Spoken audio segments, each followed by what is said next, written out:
வேக வரம்பு மீறல்களை கண்டறிவதற்கான பயண நேரம் மற்றும் தூரத்தை அளவிடுவதற்காக தானியங்கி விழிப்புணர்வு பாதுகாப்பு அமைப்பில் ஒருங்கிணைக்கப்பட்ட புள்ளிக்கு புள்ளி என்ற முறை ஜூன் மாதத்திற்குள் முன்னோடி சோதனையை தொடங்கும் என்று எதிர்பார்க்கப்படுகிறது.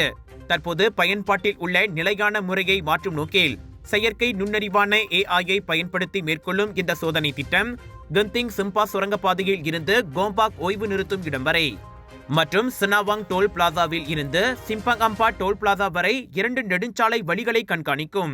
கூடுதலாக மினோரா சுரங்கப்பாதையில் இருந்து சுங்கைப்பேரா ஓய்வு நிறுத்தும் இடம் போன்ற நீண்ட பகுதிகளில் விபத்துக்குள்ளாகும் இடங்களில் இந்த அமைப்பு நிறுவப்படும் என போக்குவரத்து அமைச்சின் தலைமை செயலாளர் டத்தோ ஜனா சந்திரன் முனியன் தெரிவித்தார்.